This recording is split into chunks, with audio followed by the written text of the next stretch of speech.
As most of you probably know, we're 50 years into what I believe is the greatest and maybe the most disastrous experiment in human history, which is a global fiat currency regime. It is implicit. A lot of people don't really realize what's happening. It's slow motion, but this is time theft at a grand scale, and every fiat currency regime ends in tears. Dylan LeClair wastes no time setting the stage. His warning isn't just about fiscal policy, it's about the very architecture of the modern economic system. The global experiment with fiat money, untethered from physical assets, has gone on for 5 decades. LeClair believes the endgame is in sight, and it's not going to be pretty. His argument is that inflation, rising debt, and central bank intervention are symptoms of a failing structure. And to him, the antidote isn't reform, it's Bitcoin. The problem is, in a system where where everybody's up their eyeballs in debt, this is a real big problem. Here I show the Bank of Japan owns about 50% of the bond market in Japan. And so what this is saying is that there's no natural buyers for this long-duration debt.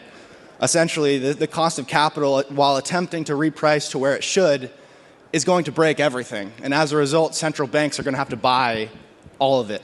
The crisis, according to LeClair, stems from decades of artificially suppressed interest rates. With governments swimming in debt, the market cannot sustain itself naturally. Central banks are stepping in not as overseers, but as last resort buyers, effectively monetizing government deficits. It's a system, he argues, teetering on collapse, as demand for government bonds evaporates and monetary policy becomes mere damage control. The CBO, who puts out conservative estimates for our nation's budget, for our finances at a government level, is saying that debt as a percent of our productivity is only going up. Right? This is their best case estimate. In reality, it's actually going to be far worse. Even mainstream institutions like the Congressional Budget Office paint a bleak future. LeClair points out that their predictions are optimistic compared to reality. The federal debt is spiraling, and the projections don't account for unexpected crises or continued spending increases. If this is the best case, the worst case may be unthinkable. That's the environment he believes makes Bitcoin not just attractive, but essential. And again, it's not a Trump thing, it's not a red team, it's not a blue team thing, it's not a US thing, this is global. So the cost of capital has been and will continue to be suppressed everywhere.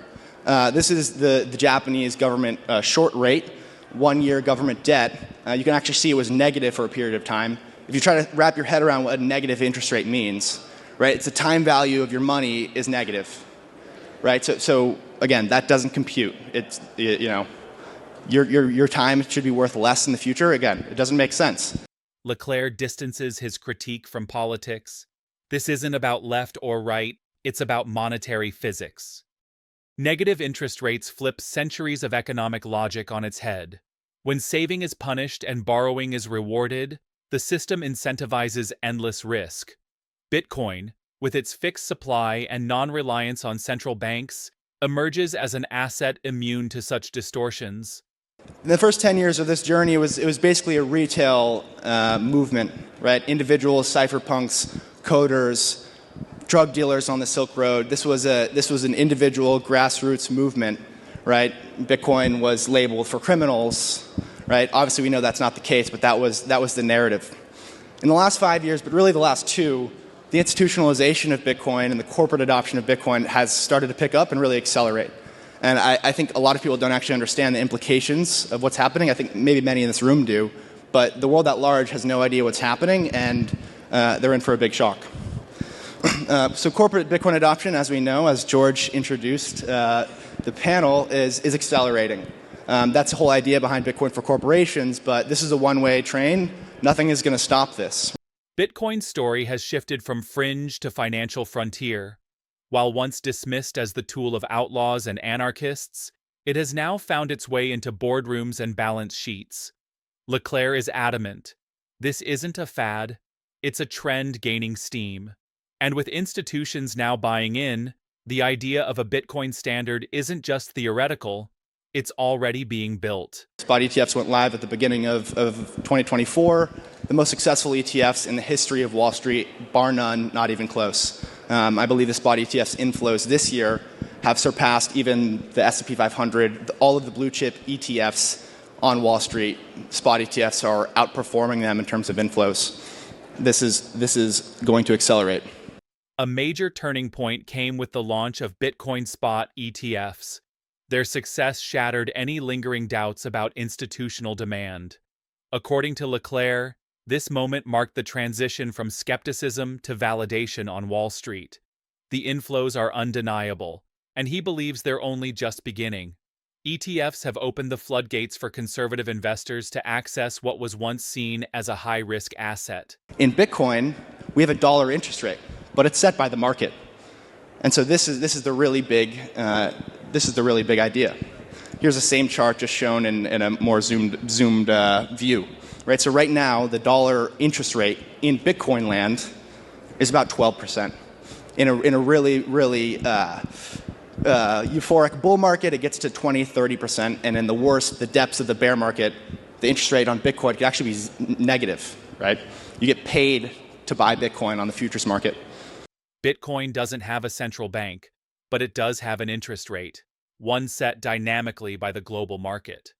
This decentralized pricing mechanism adds a new layer of financial sophistication to Bitcoin. LeClair emphasizes that this isn't just theoretical, it's already happening. Whether it's 12% in a normal cycle or higher during a bull run, the futures market is establishing a cost of capital independent of central planning. So what does the market want? What do investors want? They want more Bitcoin.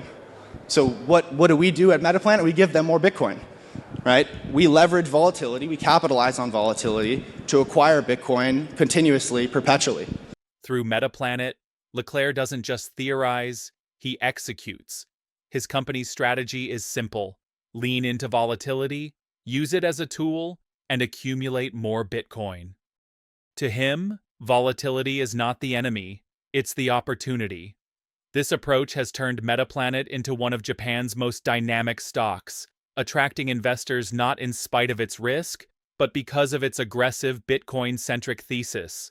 You raise capital, you deploy the capital, you can quantify that in real time. Right? So we have a dashboard on our website, metaplanet.jp. You can see the analytics. These update every day. You can see the value of our treasury in real time. You can see our share count in real time. You can see our Bitcoin per share in real time. Transparency, speed, and real-time valuation, these are the hallmarks of MetaPlanet's model. Unlike traditional businesses that need quarters or years to reflect gains, a Bitcoin treasury company provides near-instant feedback. Investors know where they stand day to day. That kind of accountability is rare in the corporate world, and LeClair believes it's exactly what modern investors crave. Here's stock price and volatility on both axes. All public companies in Japan, MetaPlanet's in the top right. Again, people that think volatility equals risk are missing the boat here. LeClair uses MetaPlanet's volatility not as a weakness, but as branding. High risk equals high potential return in his philosophy. While most Japanese companies aim for stability, MetaPlanet leans into dynamic price movement because, in their model, volatility drives headlines, interest, and ultimately capital for more Bitcoin acquisition. This is just, again, kind of reiterating the main theme here.